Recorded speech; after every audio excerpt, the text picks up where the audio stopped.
గాంధీ గారు జైల్లో పెట్టబడినప్పుడు ఆయన కొండ మీది ప్రసంగాన్ని చదివారు అని ఆయన బయోగ్రఫీలో ఉంది. మీకు అర్థమవుతుందా? బైబిల్ గ్రంథాన్ని ఆయన చదివారు. ఆయన అడ్వకేట్ కదా గాంధీ గారు, ఆయన అడ్వకేట్ కదా. ఆయన బైబిల్ గ్రంథాన్ని చదివారు. దానిలో కొండ మీది ఈ ప్రసంగము ఆయన జీవితంలో చాలా ఇన్ఫ్లుయెన్స్ చేసిందంట. ఇది చదివినప్పుడు ఆయన అహింసా పద్ధతిలో ఉద్యమం చేపట్టడానికి ఆయన నిర్ణయం తీసుకున్నారంట. ఆయన ఇది చేయబట్టి ఆయనకి ఎంత పేరు ప్రతిష్టలు వచ్చాయో తెలుస్తుందా మీకు? తెలుసు కదా. ఆయన ఏమంటారు మన దేశానికి? మహాత్మా గాంధీ జాతి పిత. హల్లెలూయా. కొండ మీద ప్రసంగము చదివిన వాని యొక్క లెవెల్ ఒకసారి చూడండి. అనేక మంది ఉద్యమాలు నడిపించారు, అనేక మంది గన్నలు పట్టుకుని ఉద్యమాలు నడిపించారు. గన్ పట్టుకున్నారా? బాణాలు పట్టుకున్నారా? సీతారామరాజు అని, భగత్ సింగ్ అని, వీళ్ళందరూ ఏం పట్టుకున్నారు? వెపన్స్ పట్టుకున్నారు. బ్రిటిషర్స్ నుంచి మనం విడిపించబడాలి, వాళ్ళు మనల్ని బానిసలుగా చేస్తున్నారు, ఉద్యమాలు చేస్తేనే కానీ అవ్వదు అని వాళ్ళందరూ వెపన్స్ పట్టుకుంటే, గాంధీ మహాత్ముడు బైబిల్ పట్టుకొని ఆయన ఏం చేస్తున్నాడు? కొండ మీద ప్రసంగములో ఉన్నటువంటి ఆ విషయం అహింసా పద్ధతిలో, ఒక్కరు ఒక చెంప మీద కొడితే వేరొక చెంప చూపించాలి, ఎవ్వరూ కూడా హింసాయుతంగా యాజిటేషన్ చేయడానికి వీల్లేదని ఆయన ఈ యొక్క మాటల్ని ఆయన హార్ట్లోనికి తీసుకున్నారంట. ఈరోజు నువ్వు సత్క్రైస్తవుడు అయ్యుండి కొండ మీద ప్రసంగాన్ని నీ హృదయంలోనికి తీసుకుంటున్నావా మరి? కాబట్టి ఆయన మహాత్ముడయ్యాడు ఆ రోజు. ఆయన ప్రతి ఇంటిలోనే ఉన్నాడు. ఈరోజు మీ ఇంట్లో లేడా? ఉన్నాడా?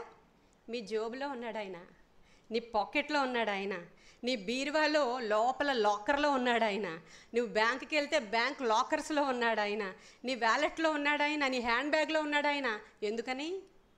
ఎందుకైనా మహాత్ముడు అయ్యాడు ఒకసారి చెప్పండి. ఉప్పు సత్యాగ్రహం గురించి తెలుసా మీకు? 1930 నుంచి 1934 వరకు జరిగింది అది. ఉప్పు సత్యాగ్రహం ఎందుకు జరిగిందంటే, బ్రిటిషర్స్ మనల్ని 200 సంవత్సరాలు పరిపాలించారు. ఆ పరిపాలించిన టైంలో చాలా కష్టాలు ఇక్కడ అనుభవిస్తున్న సమయంలో ఉప్పును తయారు చేయొద్దు అని ఇండియాలో వాళ్ళొక శాసనాన్ని జారీ చేశారు. సముద్రం దగ్గరికి వెళ్ళి మన ఇండియన్స్ ఉప్పు తయారు చేయకూడదు, ఉప్పు అమ్మకూడదు, బయట ఉప్పుని ఇలా పట్టుకుంటే ఏమంటారు, డ్రగ్స్ను పట్టుకున్నంత కేసు అక్కడ. ఉప్పుని ఎవరు కూడా చేతితో పట్టుకుని బయట కనబడకూడదు, ఉప్పు తయారు చేయకూడదు, ఉప్పు అమ్మకూడదు, వాళ్ళ దగ్గర మాత్రమే దొరుకుతుంది. అది ఇంకా చాలా ట్యాక్స్ దాని మీద వేశారు. వేసినప్పుడు గాంధీ గారు 11 అంశాలతో కూడినటువంటి ఒక లెటర్ని లార్డ్ ఇర్విన్ అనేటువంటి గవర్నర్కి రాశారు. మీరు అందరూ ఇది హిస్టరీలో చదువుకుంటారు చిన్నప్పుడు, నేను మాటలు చెప్తుంటే మీకు గుర్తొస్తాయి ఇప్పుడు. లార్డ్ ఇర్విన్ అనేటువంటి గవర్నర్ అప్పుడు మనకు ఉన్నారు. ఆయనకి 11 అంశాలతో ఒక లెటర్ రాస్తే చింపి పడేశాడు ఆయన.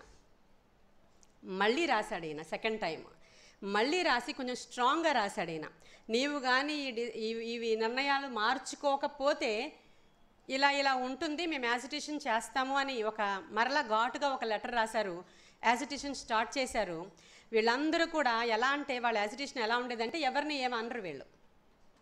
ఉప్పు సత్యాగ్రహం కోసం అహింసాయుతంగా వీధులలో నడిచి వెళుతుంటారు, జగనన్న పాదయాత్ర లాగా. ఇప్పుడు జగనన్న పాదయాత్ర ఎలాగో సేమ్ అలాగే చేస్తారు. గాంధీ గారి కూడా వీళ్ళందరూ కూడా ఫాలోవర్స్ వెళుతూ ఉంటారు, ఊరు తిరుగుతూ ఉంటారు. వాళ్ళు ఊరు వెళుతున్నప్పుడు ఆ ఊరిలో వాళ్ళు జాయిన్ అవుతారు, ఆ ఊరిలో వాళ్ళు జాయిన్ అవుతారు, ఆ ఊరిలో వాళ్ళు జాయిన్ అవుతారు. వీళ్ళందరూ తెల్లని వస్త్రాలు ధరించుకుని వెళ్ళారు ఆ దినాల్లో. మీరు హిస్టరీ చదవండి ఇంటికి వెళ్ళిన తర్వాత, సివిల్స్కి ప్రిపేర్ అవుతున్న వాళ్ళు కూడా తెలుస్తుంది ఇవన్నీ. వాళ్ళు ప్రవాహంలాగా లక్షల్లో నడిచి వెళుతూ ఉంటే దాన్ని ద వైట్ ఫ్లోయింగ్ రివర్ అనేటువంటి పేరు కూడా పెట్టారు. అంటే తెల్లని ప్రవాహము వంటి ఒక నదిలాగా వెళుతూ ఉండేవారంట వాళ్ళు.